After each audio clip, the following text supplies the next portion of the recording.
Hello बच्चों, मैं मोहम्मद कासिफ और आज की इस वीडियो में हम डिस्कस करेंगे force on A current carrying conductor in a uniform magnetic field. यानी तो मान लीजिए ये हमारे पास कोई 3 डायमेंशनल क्वाड्रेटिक सिस्टम है। मान लीजिए एक्स एक्सिस है, ये आपका एक्स एक्सिस है, और ये वाई एक्सिस है, और ये आपका जेड एक्सिस है।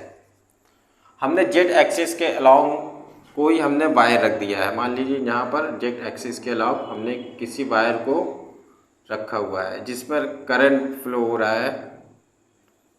मान लीजिए आपका वायर है,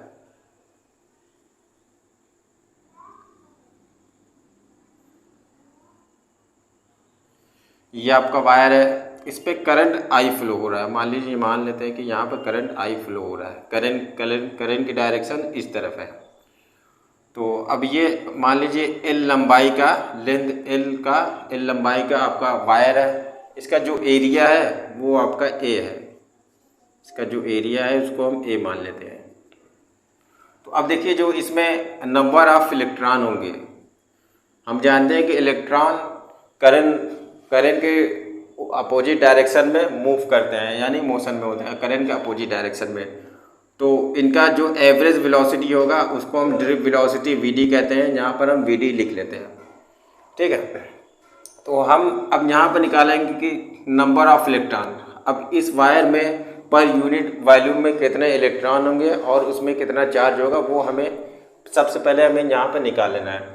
तो मान लीजिए यहाँ पर एन लिखते हैं। एन क्या है? नंबर ऑफ इलेक्ट्रॉन, आपका number of electron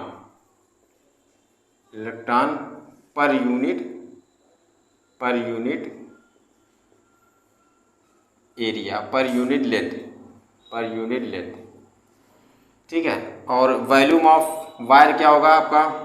volume of wire ये हो गया आपका L इंटू ए।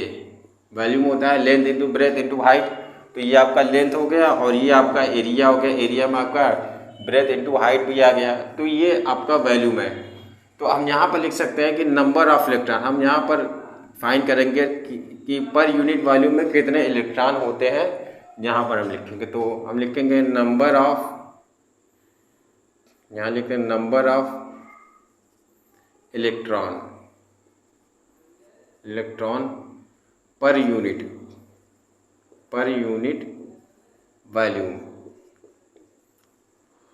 वॉल्यूम। तो इसको हम लिख सकते हैं, देखिए एन क्या आ गया आपका? नंबर ऑफ इलेक्ट्रॉन हो गया। एल क्या हो गया आपका? लेंथ हो गया। और ए आपका एरिया हो गया। यानी पर यूनिट वॉल्यूम में इतने आपके इलेक्ट्रॉन होंगे किसी वायर में, ठीक है। तो अब यहाँ पर लिखेंगे charge on wire per unit volume, यानी पर यूनिट वॉल्यूम में कितने चार्ज होंगे। तो हम जानते हैं कि Q इक्वल टू होता है आपका NE, ठीक है। तो charge on wire per unit volume हम लिखते हैं यहाँ पर NEAL, ठीक है। तो ये आपका हो गया NEAL, ठीक है। इसको हम स्मॉल q से भी लिख देंगे तो कोई हर्ज नहीं है, यानी NEAL। अब यहाँ पर देखिए आपका n क्या है? नेगेटिव चार्ज है। तो अगर यहाँ पर हम माइनस भी लिख देते हैं तो कोई फर्क नहीं पड़ेगा। ये माइनस दिखा रहा है करंट, यानी ये माइनस शो कर रहा है इलेक्ट्रॉन पर चार्ज, जो कि माइनस होता है यहाँ पर। तो देखिए हमें इसको पुट करना है F इज इक्वल टू, इस फॉर्मूले को हमें पुट करना है F is equal to QVB sine theta. पिछले वीडियो में हमने F is equal to QVB sine theta को हमने ड्राइव किया था। इसी चार्ज को हमें उस फॉर्मूले में लिखना है, यानी F is equal to QVB sine theta, ठीक है। इसमें हमें तो F इज इक्वल टू हम लिख सकते हैं, Q की जगह पर हम ये लिखेंगे NEAL। ये आपका V हो जाएगा VD जो आपका ड्रिप वेलोसिटी कहते हैं। Average velocity of a electron is known as drift velocity. ये आपको हो जाएगा B साइन थीटा। कुछ नहीं किया हमने, NQ की वैल्यू हमने यहाँ पर रखने पर हमें ये मिला, ठीक है। तो हम जानते हैं कि जैसे करंट I और ड्रिप वेलोसिटी में जो रिलेशन होता है उसको हम लिखते हैं NEAVT। ये करंट और ड्रिप वेलोसिटी में रिलेशन होता है। तो यहाँ से हम लिख सकते हैं F is equal to NEAVD LB sine theta. ये हो गया आपका तो अब देखिए इसकी जगह हम क्या लिख सकते हैं, आई लिख सकते हैं, यानी एफ इज इक्वल टू होगा आपका I L B sine theta. तो यही फोर्स हमें ड्राइव करना था, जो कि हमें मिल गया है, F is equal to I L B sine theta. ठीक है, अगर हम इसको वेक्टर फॉर्म में लिखना चाहें तो ये आपका हो जाएगा आई एल बी हो जाएगा ये आपका। ठीक है, जहाँ पर थीटा एंगल क्या है, एल और बी के, यानी length of the wire and magnetic field B के बीच का एंगल थीटा है यहाँ पर। ठीक है, अब यहाँ पर जैसे हमें फोर्स की डायरेक्शन पता करना है, तो फोर्स की डायरेक्शन पता करने के लिए हम फ्लेमिंग लेफ्ट हैंड रूल का यूज़ करते हैं। यानी देखिए जैसे ये हमारे पास ये मैग्नेटिक फील्ड बी है आपका, ये मान लीजिए ये आपका मैग्नेटिक फील्ड भी है, तो हम अपने हाथ की उंगली को कुछ इस हिसाब से रखेंगे। तो ये जो आपका शो कर रहा है एक्स एक्सिस, ये आपका मैग्नेटिक फील्ड को शो कर रहा है, और जबकि ये आपका है करंट ऑफ द वायर, यानी ये करंट को शो कर रहा है, और ये जो आपका थंब है वो फोर्स को दिखा रहा है, यानी फोर्स की जो डायरेक्शन होगी वो इस तरफ होगी, यानी आपका वाई एक्सिस पर होगा। कुछ ही इस हिसाब से हम अपने हाथ की उंगली को इस हिसाब से हम रख लेंगे। ठीक है, तो यहाँ पर फोर्स की डायरेक्शन मिल जाएगा हमें।